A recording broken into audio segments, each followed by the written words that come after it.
You know, it's one matter to take kids out fishing. It's an entirely different matter to take them out and get them turned on to the sport.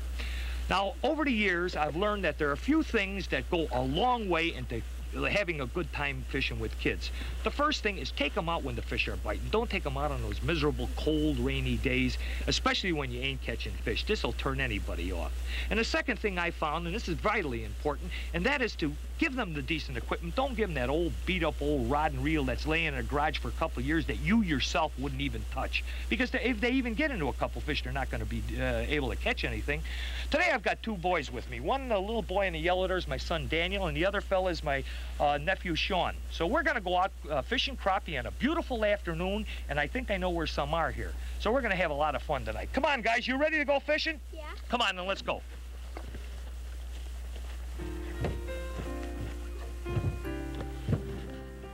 One thing about crappies is that they are easy to find on a small northern natural lake like the one we're fishing today.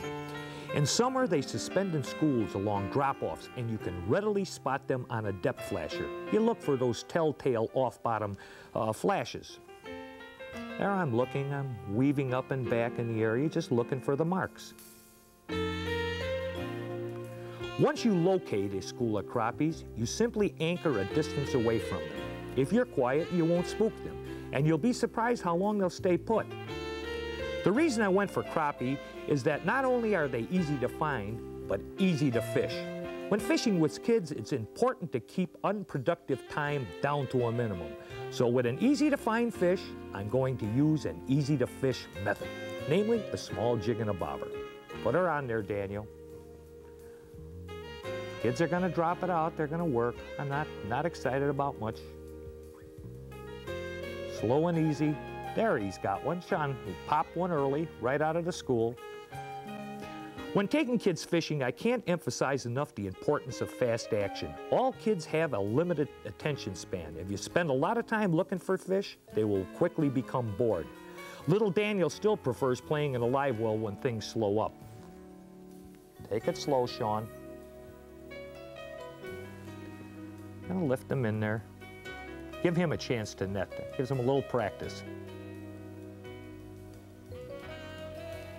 That way they learn to work with each other. There's an interaction. It's all part of the learning process. That's a nice crappie. A real nice crappie. I'm going to put them away, and I'm going to take them step by step in order to learn the entire process of working with each other, keeping the rods out of the way. There, Daniel's got one. By the way, make sure kids get to use first-rate equipment. I mentioned that earlier. Now, that doesn't necessarily mean expensive items, but it does mean functional rods and reels that are well spooled and that work.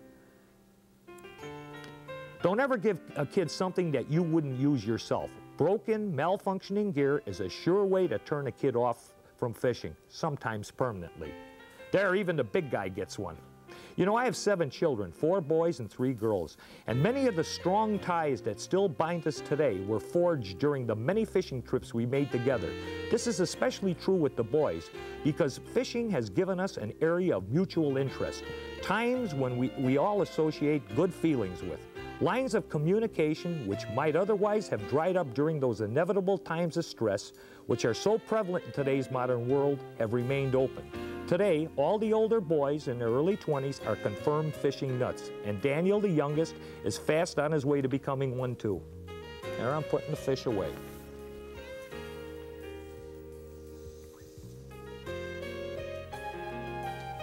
I'm working them off on both sides of the boat. No pressure. I guess that's important too. Don't make a job out of it. Nothing like fishing a tournament. There, Danny's got one. For suspended crappies, we're using light rods and 4-pound test line. The jigs are down, 4 foot, and I guess we're fishing about 10 foot of water off that little break over there. Experience has shown that a light rod is much easier to cast a light lure.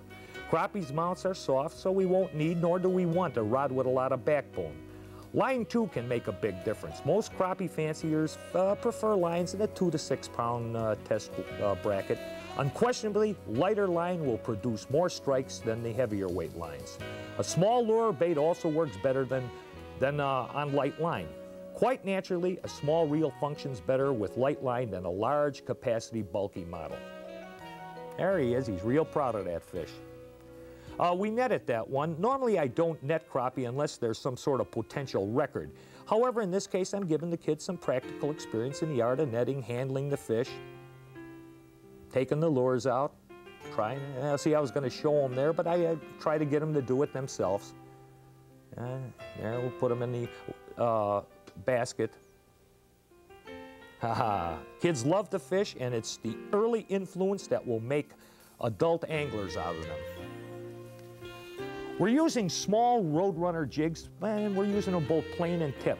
While most experienced crappie hands can fish a plain jig, I'd advise that with kids you tip them with minnows. The taste of live bait will keep the crappie's attention a little longer and give a kid a little more time to react and set the hook.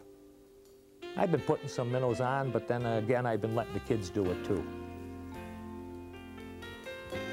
There's small minnows, small jig, plain and easy. By the way, when you start turning kids on to fishing, pick a nice day. You don't want them out on those cold, windy, rainy days when even an adult is miserable. Ah, Danny got one.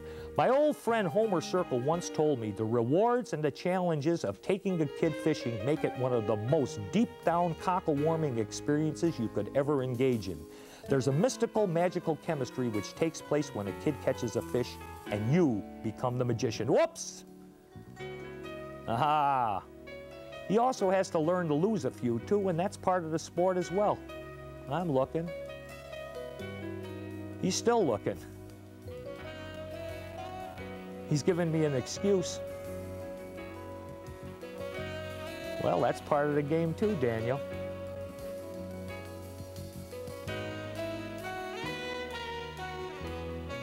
Ah, no, I'm not buying that. You lost him, you lost him. Well, let's see what we got here. Lay the fish down here. We'll see who got what here. Come on, open them up. We'll see who... Because you got a good one, Sean, and I guess you got a pretty good one, too. Daniel, let's get them out. There. Whoa, they're getting stuck in here. There.